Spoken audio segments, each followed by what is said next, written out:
Hello, reader. I'm Alix. I'm Kelly. And this is the Litjoy Podcast. All right, welcome back, readers, to a Fun Friday. Fun Friday. This is part 2 of 2023 books that should be on your TBR list and are on our TBR list. Some of them we've already read. Some of them are on our list to read in the next coming months. I'm going to jump in and we're going to start with number 12 on the list, which is The Fragile Threads of Power by V.E. Schwab. So this is book 1 in V.E. Schwab's Threads of Power series. V.E. Schwab is one of those authors that I just feel like is a brilliant and very unique author. When you read their works, you know exactly that you're reading V.E. Schwab. Yeah. And I love it. This one specifically is, amidst a tapestry of old friends and new enemies, a girl with an unusual magical ability comes into possession of a device that could change the fate of all 4 worlds. Her name is Tess, and she's the only one who can bring them together or unravel it all. So this has LGBT representation. It will be book 1 in a trilogy.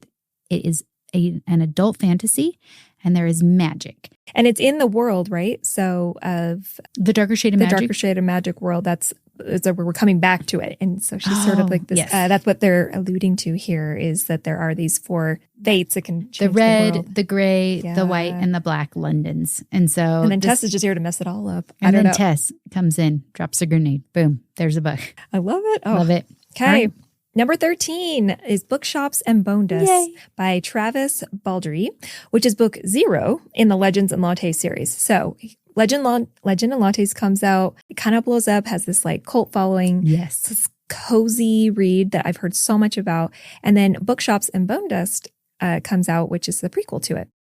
I loved Legends and Lattes, by the way. Like, highly recommend. And so I'm very excited about this one. Okay, a little bit about Bookshops and Bonedust. When an injury throws a young, battle-hungry orc off her chosen path, she may find that what she needs isn't always what we seek. This is a low-stakes fantasy that delivers exactly what's advertised, a wholesome, cozy novel that feels like a warm hug. Oh, it's like Olaf in a book. I'm loving this. But romantic. So, a little bit with the orcs. Yeah, so it's a prequel to Legends and Lattes. Fantasy, cozy, first love, books about books, I believe. And I heard this term, which I had not heard before. It's called a gaslight fantasy. Gas lamp or gaslight. They're interchangeable. Fascinating. And it's a subgenre of fantasy and historical fiction. Generally speaking, this is sort of a realm of fantasy that employs Victorian or Edwardian setting. I love this. I love that I just learned that. I was like, that's like a book nerd fact I'm going to tuck away. So, all right. So that's number 13. Awesome. Okay, number 14 is Emily Wilde's Encyclopaedia of Faeries by Heather Fawcett. I'm so excited to read this one. Obviously, fairies with an exclamation mark. Like, yes, it is a romance, has folktales, magic, and cozy mystery. And so I feel like that combination alone is enough for me to put this on my list. I will read a description real quick for any of you who are still on the fence. A curmudgeonly professor, I'm like, that's a funny word. Professor journeys to a small town in the far north to study fairy folklore. And it's literally my dream come true. To study fairy folklore. Yes. And discovers dark fae magic, friendship, and love in the start of a heartwarming and enchanting new fantasy series. This is like, if I could describe my life and what I want it to be, it would be that book description. So top of the list, Emily Wilde's Encyclopaedia of Faeries by Heather Fawcett. I love that. Sounds like cottagecore. So happy about this. I was like, they travel to a land in the north to learn about fairies and magic is discovered. Yeah. The cover on this book is beautiful too. Oh, so yes. It is catnip for me. Awesome. Okay, Kel. Okay, take number it away. 15 is Starling House by Alix Harrow. Okay, again, this one I haven't read yet. It's like so close on my TBR. I've heard so many incredible things about it, and I can't give you too much of a description or else it actually gives things away. Love it. But the short description I have is it's a grim and gothic new tale about a small town haunted by secrets that can't stay buried and the sinister house that sits at the crossroads of it all. So this is an adult gothic horror fantasy with a little bit of romance, and it's kind of considered a dark fairy tale. So especially around this time of year for me, that's like all my major words that I love to see in one book. Yes. I'm very excited about getting to read this. Again, covers, gorgeous. It matters. I'm sorry. Covers can matter to me. Well, I feel like the content of a book inspires a cover. Yeah. And so when you have something really enchanting, you're like, I just want to be sucked right in. Number 16 on our list of 2023 reads is A Day of Fallen Night by Samantha Shannon. So this is Roots of Chaos series book number 0. It's a prequel. So in The Day of Fallen Night, Samantha Shannon sweeps readers back to the universe of Priory of the Orange Tree. And I know we're all happy to be there. And into the lives of 4 women, showing us a course of events that shape their world for generations to come. I loved Priory of the Orange Tree, so I'm very excited to return to that world. It is, of course, an epic fantasy with those dragons still there. And then this does have LGBT queer representation, which is also important for readers, I know. Yeah. And I was looking because I was curious, like, what should you read first? And so Samantha Shannon on her somewhere, either on Goodreads or her website, mentions that she's like, if you want to do it chronologically without having any spoilers, then read this first. Brilliant. So read A Day of Fallen Night before you jump into Priory of the Orange Tree. Oh, I love that. And maybe we can catch a few listeners and have them, they can read it in that order. Yeah. All right. Number 17, personal favorite, Things We Left Behind by Lucy Score. And this is the final book in the Knockemout series, which is a romance series. Yes. The Things We Left Behind was book 1. And this one, okay. So, you know, and a lot of times in these romances, they have these set of friends, right? And it feels like each friend gets their story. And this is no different. There's this group of friends in this small town. And this one is about the final friend, Lucy. And he is a character that pops up in both the other 2 books that I have been anxiously awaiting for this one. And it says, the description, there was only one woman who could set me free, but I would rather set myself on fire than ask Sloane Walton for anything. Broken men break women. I was broken, and she was beautiful. It's the second time that Lucien ruthlessly cut Sloane out of his life. There's no way she's going to give him a third chance. He's just going to have to make one for himself. So this is another like childhood friends event. Then turns enemies to lovers. There's lots of spice in these books. It's the end of this series, which has been a huge phenomenon. And I've been seeing a lot of comments from people that it's like, yes, finally, like getting the story from Lucy. Like that's his nickname. So very excited about that one. And how much spice would you say is in it? I'm going to say like the scenes that are in there are probably at least a 3 to 3.5. Nice. But there's a lot more story. Yes. So this is definitely more about the story. It's very plot driven. Correct. I'm excited. I'm diving into that trilogy over Christmas break. So you won't regret it. 1, 2, and 3. Boom. I'm so excited. Okay, perfect. So now for number 18 on the list, A Curse for True Love by Stephanie Garber. It's Once Upon a Broken Heart, book number 3. That trilogy's wrapping up. Stephanie Garber, author of Caraval, author of the Once Upon a Broken Heart.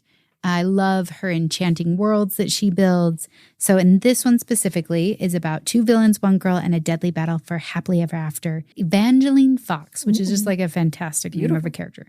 Evangeline Fox ventures to the magnificent north in search of her happy ending, and it seems as if she has it. Blood will be shed, hearts will be stolen, and true love will be put to the test.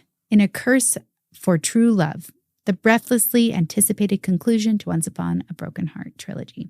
So obviously YA fantasy, romance, vampires, which I didn't see coming, vampires. And since Legendary, Jack has been shrouded in mystery. Now readers will have the true origins of this notorious Prince of Heart and his curse. So I am reading it for that. That would be enough for me to say yes.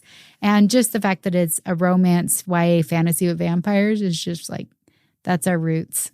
You know what I mean? Twilight roots, you know? Most definitely. Okay, perfect. Going on to number 19 is Happy Place with Emily Henry. I mean, Emily Henry's just kind of swept the nation, I feel like, with all of her romance books, and Happy Place is no exception.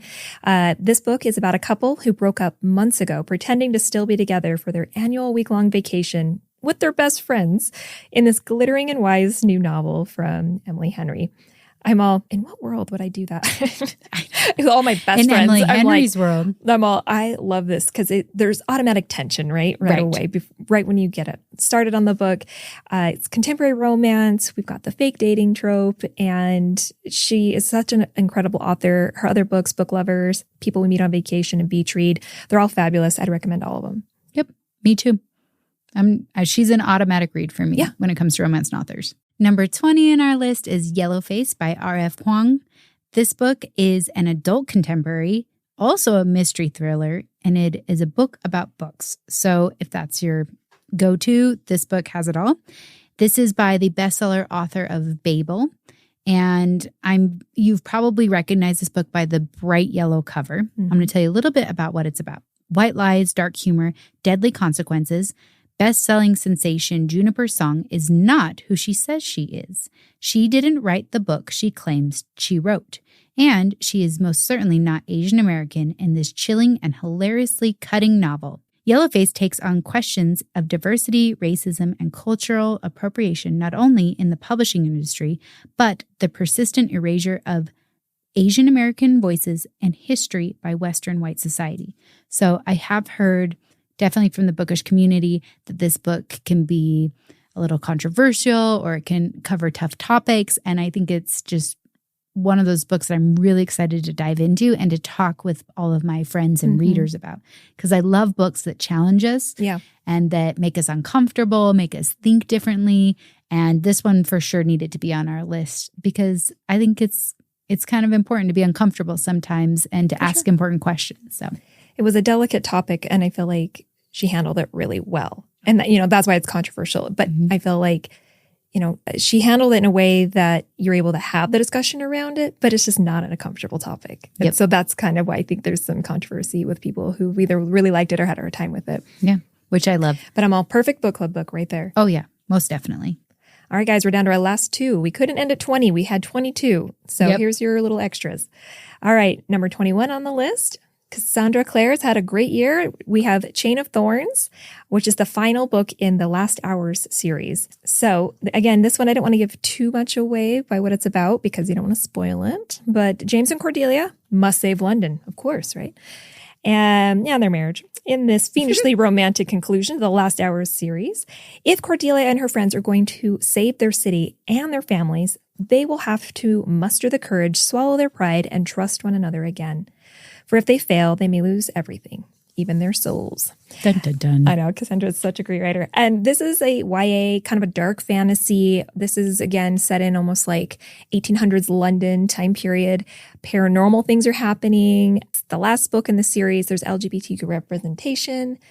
And Cassandra's just an automatic read for me. So I'm like, of course, I will read these, And so she ended her series earlier in the year, and then she just started her new series, which is The Swordcatcher, which is her first book, which is not in the Shadowhunter world. Yep. So I'm very excited to wrap up the Shadowhunters and kind of just have like a little going away party. Yeah. I know. I love the Shadowhunters. All right, take it home. All right, 22, The Ashes and the Star-Cursed King by Carissa Broadbent. This is the conclusion to the Nightborn duet, perfect for fans of From Blood and Ash and A Court of Thorns and Roses. So it definitely has that YA, or not YA, that new adult fantasy element to it. It actually was a viral TikTok sensation, The Serpent and the Wings of Night. Oh yeah, book one. And The Ashes and the Star-Cursed King has all of the fun of that A Court of Thorns and Roses feeling, but it also has like a Twilight appeal to it. Oh, and so I think it's just all around, I feel like it has enough in it that our listeners who are into romance and into fantasy would enjoy it. And this is the series that's recommended a lot if you also like Fourth Wing. Yes. So perfect way to end. It's where we started. Full circle. Fourth Wing to Ashes. All right. We just gave you 22 new books to add to your TBR if you haven't read them yet. That's the conclusion, I guess, of our 2023 books that you should read if you haven't already. Happy Fun Friday. Fun Friday. Fun Friday. All right, reader. Thank you for listening to the LitJoy podcast. Make sure to rate and review us. And like a good book, don't forget to recommend us to your friends.